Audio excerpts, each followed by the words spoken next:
At dahil account naman ito ng kapatid ko, hindi naman alam ni Ella na dito ako maglalaro sa account ng kapatid ko. At dito ako nagulat dahil meron akong nakasabay na kaparehas ng avatar ni Ella, pero hindi ko alam kung si Ella ba talaga ito o baka supporters lang ito ni Ella. Dito ako nagulat sa sinabi ni S1 na ipag-anghela daw siya ng ex niya. At hindi ko inaasahan na pumayag naman itong kaparehas ni Ella ng pangalan.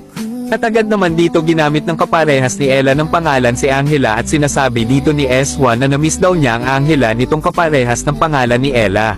Hindi ko dito inaasahan na si Ella pala itong si Angela dahil nalaman ko sa squad niya, at hindi ko alam na ex niya pala itong si Alucard. Hindi ko alam na makakasabay ko dito si Ella sa game at kasama niya pala ang ex niya.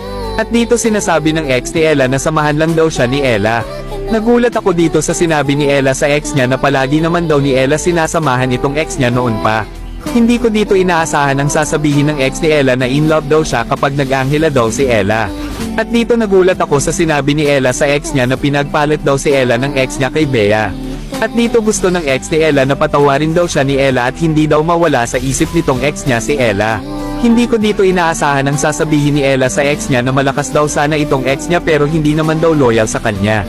Hindi pa rin alam ni Ella na ako ang kasama nila dito, at dito tinatanong si Ella ng ex niya na kung sino daw ba talaga ang totoong mahal ni Ella, ako daw ba o itong ex ni Ella na si Alucard.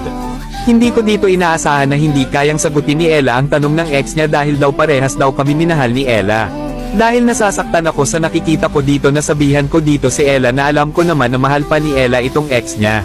Dahil sa nasabi ko, tinanong ako dito ng ex ni Ella kung sino daw ba ako. At dahil ayaw ko na malaman nila na ako ang kasama nila, agad ko dito sinabi sa kanila na nagbibiro lang ako. At nagulat ako dito sa sinabi ng ex ni Ella na wag daw ako makialam sa kanila.